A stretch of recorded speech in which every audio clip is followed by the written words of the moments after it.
So let's see if I can talk about a little bit more while it's fresh on the brain. One thing I don't think I talked about yet is that a week ago now, I spontaneously quit coffee, and that was on the 2 days that I was so tired. I spent the whole weekend in bed. And so when I slept in till 11 something on the Saturday, I didn't have coffee. And then I slept in again on the Sunday and I didn't have coffee. And since then, I haven't had any coffee and I haven't really wanted it. I did mention before that it was interesting how a few days after starting the Hearty Nutritionals, I pretty much forgot to drink my coffee, which wouldn't happen. When I was back home, I was drinking yerba mate every day. And when I came to California, I started drinking coffee every day.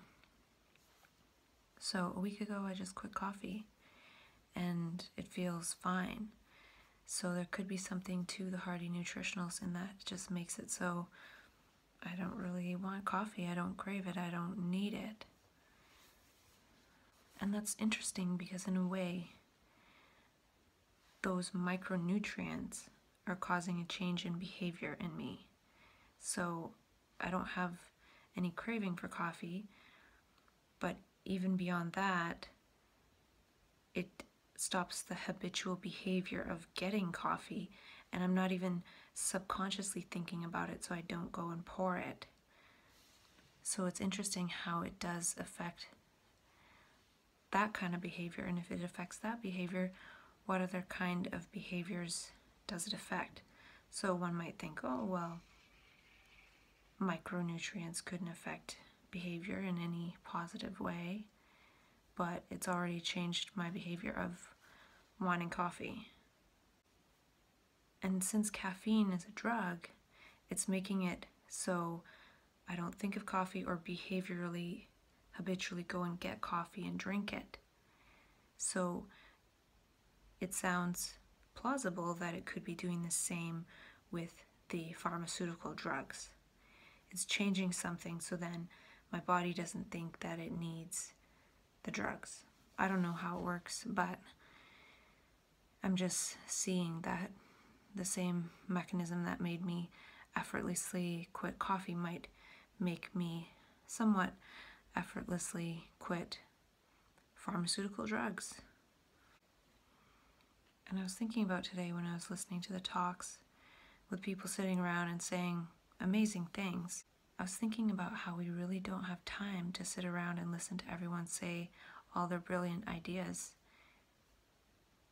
to give time for everyone to say everything to everyone. There's no time.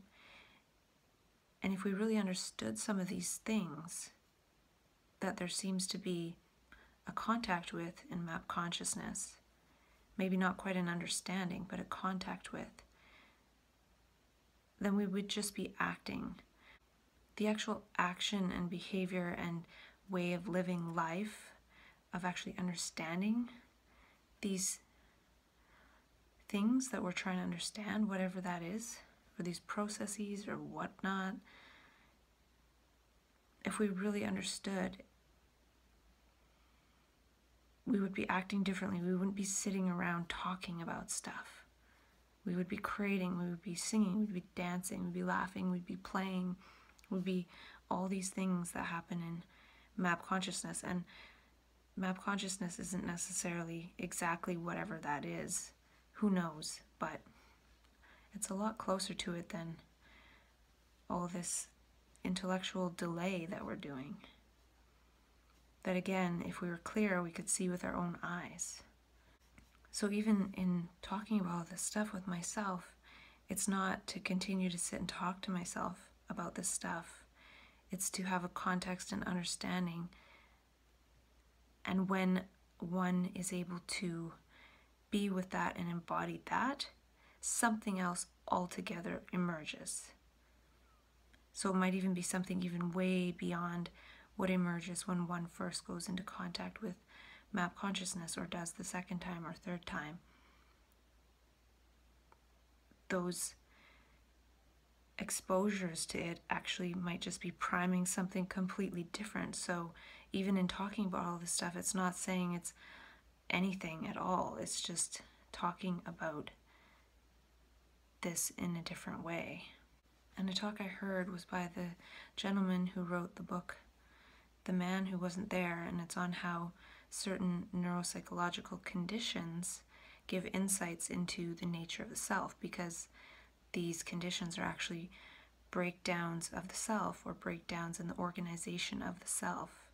And I myself have one of those supposed conditions. And as I've said to myself, I feel it's breaking down for something else, a new way of organizing to take place. And we don't really know what that is.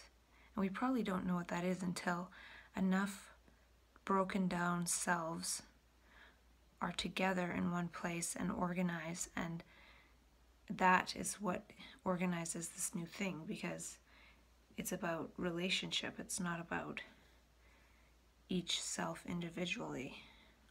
But the trouble with the mental illness paradigm is it keeps us separate and afraid and not thinking in that way. And there was mention of the self as a social construct to navigate this society. Well, I feel the self is kind of like this shell on a seed, and the shell is breaking and then the seed gets planted and grows. We don't need that shell of the self anymore. It's almost like the self is this shell on a seed that's carrying us around until we find that right environment where the shell can break and then the seed can grow. And then medications try and actually patch up the shell and like stuff the seed back in there because it hasn't yet sprouted yet. And I was thinking about choice, and to me how it's more of an interaction versus a choice, because if something's in front of me and I think I'm choosing something, really I'm interacting with it in one way or another. If that thing wasn't there, there'd be no choice about that particular thing. So it's really an interaction with that thing that makes it seem like there's a choice.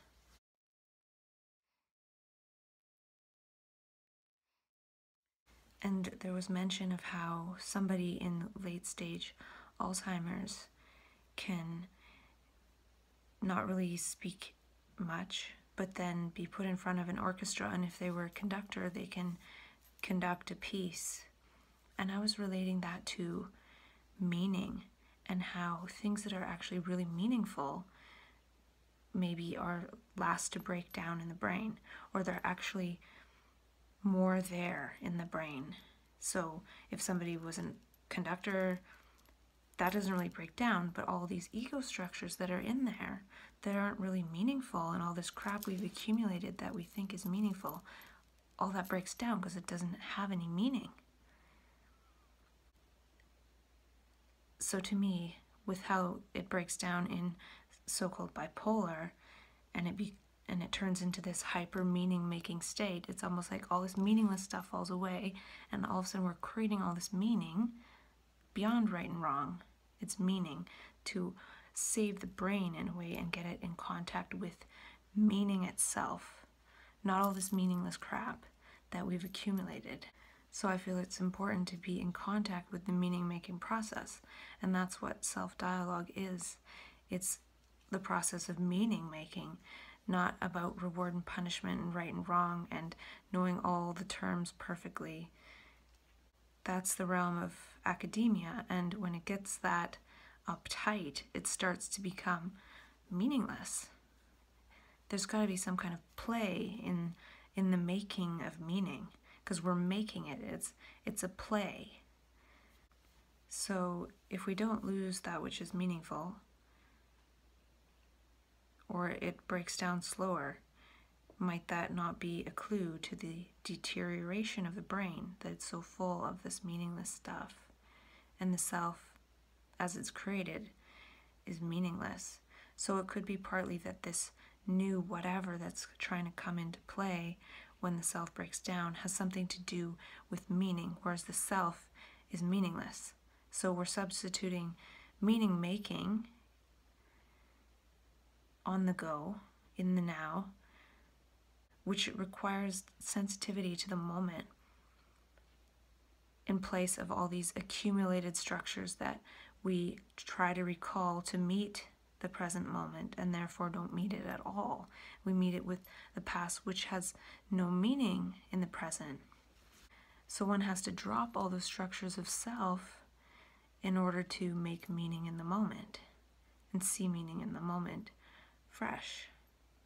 And I think that's one of the reasons why I feel so forgetful. And the self-dialogue process has been most useful in a way for me, because I forget. I don't really know what I've been talking about, and sometimes I'll start talking about the same page. I don't know if I've repeated stuff that I say, because I might read a page and then do the same page because I forgot to tick it off or something, and I'll have no clue. I'll just have a vague sense that maybe I did, and I don't go back and check because that would just get to be too much. So I've found something that I can do. Whereas if my brain was indeed becoming more forgetful and I didn't find something that didn't require memory, then I might actually think I'm becoming really unintelligent, because in society we think memory is intelligence and being able to accumulate knowledge and recall it. But it's not necessarily so.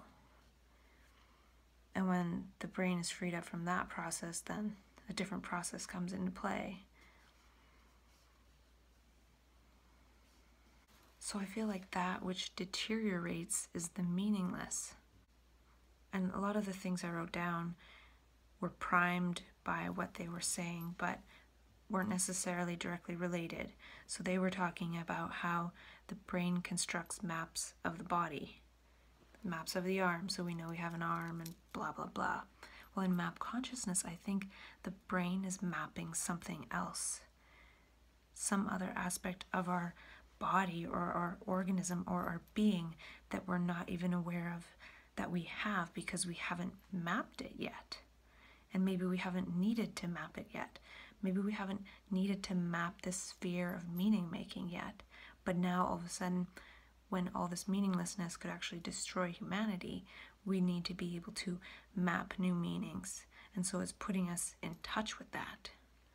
And it can be scary to be put in touch with all that we've accumulated that has no meaning and is actually doing meaningless and detrimental things through our organism. It can be terrifying. And then after being in touch with that meaning-making process, it feels painful to be dipped down into the old paradigm of the meaningless and be told what things mean, and that this means that you have a mental illness. One cool thing the author of the book said was that when he first had his book title, The Man Who Wasn't There, it was something about what mental illnesses tell us about the self. But he said after talking to all these people and getting their stories from what it's like to have these conditions, they just have these conditions, but he didn't see them as pathologies or illnesses at all. And that's cool. And I think if people took enough time to actually talk to people who have these other brain potentialities and really learn about them, not say what it is, not point fingers and say, well, that means this pathology from this textbook, they would actually probably have their minds changed. And that's part of this self-dialogue and talking to myself so much about this, is to talk myself out of this mental illness paradigm and maybe help others start to talk themselves out of it too. And then others who haven't experienced these things maybe start to wonder and talk to people. And then we meet all of a sudden and we're talking about these things in dialogue instead of in terms of diagnosis. Dialogue instead of diagnosis. And then we might all see, look what this self is doing to us. Look what we're doing to ourselves. Look what the self is doing to us as beings. And that's kind of what map consciousness shows. Look at what this self, this complex of thoughts and images is doing. And I was thinking about voices, and if we hear voices that we think aren't our own, it really wakes us up. We really pay attention. But when we have just our own voice in our own head, we think it is totally benign, and we're hypnotized. And he talked about an altered sense of agency, like something else is doing this, or I didn't do it, or something like that. And I've definitely felt that. And when the self breaks down, it definitely feels like, well, what's doing this then if the self, if the me isn't doing this? And it's just a different energy. I shouldn't say just, it's something like a different energy. And he talked about prediction and how the brain predicts, and I think that gets amplified in so-called psychosis sometimes. We feel like we can see different possibilities and what the ultimate end of that will be. And that's scary for the brain to predict that many moves. It's like being a chess player, and chess players that are really good can anticipate however many moves in advance. I don't know how many it is, I'm going to say 5. And then in so-called normal consciousness, we can predict 1. Well, in psychosis, it seems like we can predict 100 moves from the original. So it's like being a chess player, and operating based on thought is sort of like having a chess match with people in a way. It's like thought chess. And psychosis is like thought chess to infinity. And to me, that energy that comes in too is the universe, and thought can never keep up with what the universe is doing. It's something the universe is doing, it's something the cosmos is doing. Thought moves at the speed of self, me, and calculates everything based on the self, me. But the cosmos and the universe is calculating and making moves and moving based on something far greater than that. So we can start to have an awareness of that, and when we do, it can be kind of scary. It actually likely scares thought. Thought gets scared and maybe amps up, because if this energy comes in, thought will know that there's nothing it can do. There's no more use for it. And it's been the driver for a long time. It's almost like the old search engine Alta Vista, and it got outcompeted, and that company went under. And in a way, the company of thought will go under. And there are companies that have a vested interest in us thinking in certain ways to buy certain things. So in a way, thought is tied to reward and punishment, success, progress, commercialism, economy. To me, thought kind of in a way is economy. And the collapse of that would be the collapse of economy and the monetary system, probably.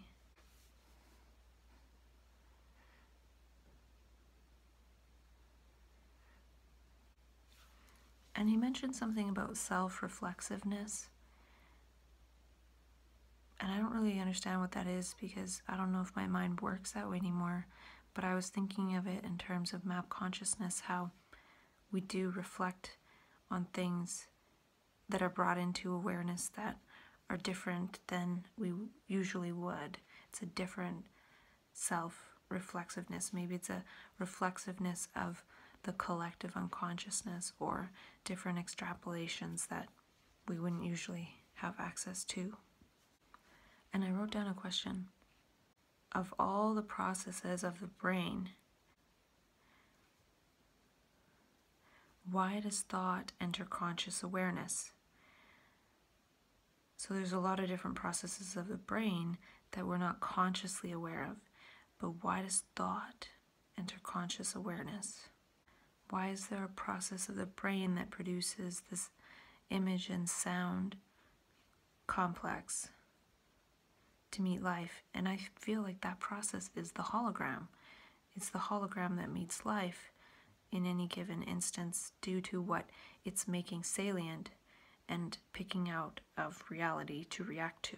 And it's based on reward and punishment, and it's almost the economy of the self, adding gold stars to the self and then subtracting them and then adding more, and that means I can get more, and it's personal gratification instead of something holistic. And in map consciousness, other things are entering conscious awareness than just thought. So it seems like it's an emergence of something else entering conscious awareness for us to be self-reflexive or aware of. And this world has emerged from our brains. And I feel like these other elements are coming into awareness in our brain. There's an emergent property that is bringing something else into our awareness. And then this will create a different world. A different world will emerge.